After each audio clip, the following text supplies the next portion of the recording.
Hi there, it's me Ramana sir. In this video, we are going to focus on A Tiger in the Zoo, written by Leslie Norris. Leslie Norris or Leslie Norris, both the sounds are accepted. This poem contrasts a tiger in the zoo with a tiger in its natural habitat. This poem moves from the zoo to the jungle and back again to the zoo. It has 5 stanzas. Let's see. He stalks in his vivid stride the few steps of his cage on a path of velvet quiet in his quiet race. He should be lurking in shadow, sliding through long grass near the water hole where a plump deer pair.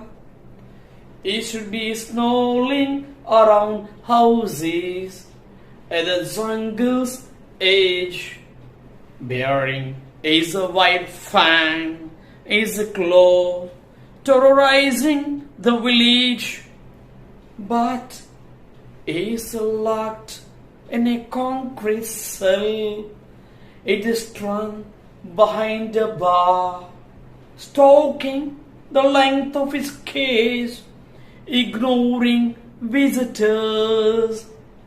He hears the last voice at night, the patrolling car, and stares with his brilliant eyes at the brilliant star, at the brilliant star, at the brilliant stars.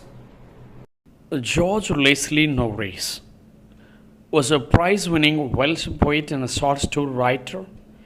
He taught academic institutions in Britain and the United States, including Brigham Young University.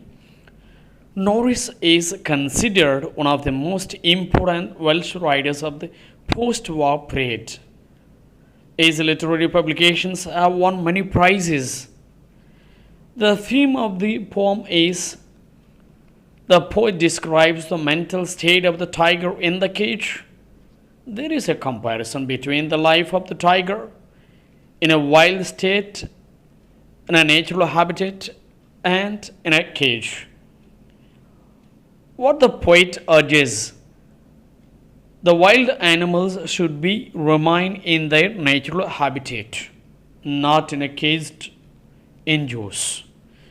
The first stanza: he stalks in his vivid stripes the few steps of his cage on a path of velvet quiet in his quiet race. The tiger in the zoo walks in the limited space provided to it in the cage. It takes a few steps. There are stripes on its body which are quite bright.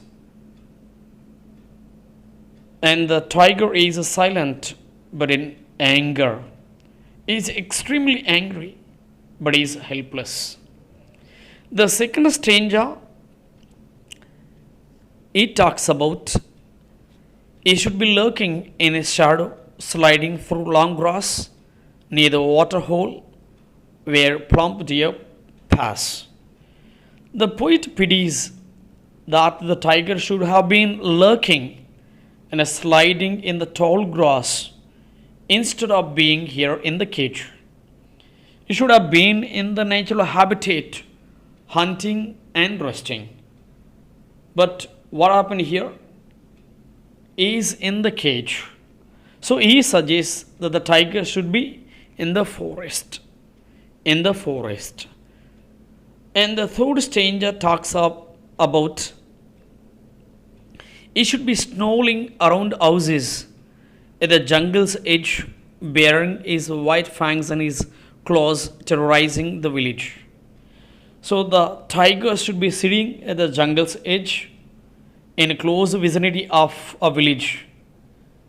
It should be terrorizing the people passing that way by its sharp teeth and bearing its claws and produced a low sound of anger, but is now concrete cell. But fourth stranger, but is locked in a concrete cell with the strength behind bars, stalking the length of cage, ignoring visitors. So he should have been in the forest, its natural habitat, but he is imprisoned. He is locked behind bars. He is, he is a ferocious animal. His strength is now waste. His strength is now futile. The tiger is in a cell, now fourth stranger. His strength is locked behind bars. He shows no interest in looking at the visitors. The visitors have a lot of fun because it has become an object or exhibit for them. They take selfies, they have a lot of fun with them. But the tiger has no interest in them. The fifth stranger, he hears the last voice at night, the patrolling cars and stares with his brilliant eyes and with the brilliant stars, at the brilliant stars. So he hears the sounds of the patrolling cars of the Jew authorities. He shows no interest in them. He stares at the showing interest in them. He stares at the shining stars with his brilliant eyes, and his eyes brilliant means he hopes for freedom someday. He hopes for freedom someday. This is what a tiger in the zoo.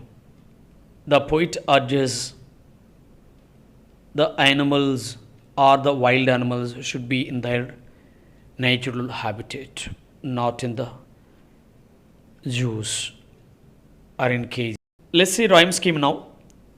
Rhyme scheme A B C B, A B C B, and next figurative language. A poetic device is a metaphor. A metaphor, a velvet is compared with a tiger paws that must soft. And the personification. Personification is nothing but personified. Personified. The tiger has been personified here in this poem. Alliteration. Alliteration and consonants are same, but the difference is beginning and ending sounds. Consonant sounds here, a plump, a pass, a beginning sound here. If the sound is ending the same sound, that is called consonants. Behind bars, bar sound and bar sound. E stalks, stripes, sounds.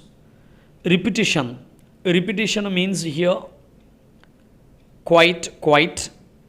Same word is repeated. Brilliant. This word repeated twice. That's called repetition. And oxymoron, quite race. Enjambment. Enjambment, second stanza when we see. Second stanza. And here, second stanza when we see. First comma is followed, but here no punctuations. At last, ending full stop. So if no punctuation is followed and no punctuation is followed, the line is continued to the next line is called enjambment. It's a poetic technique and a poetic device.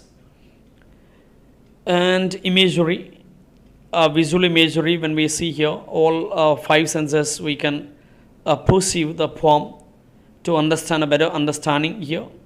The poet used visual imagery here. Vivid means here, vivid stripes means we can with our own eyes we can visualize.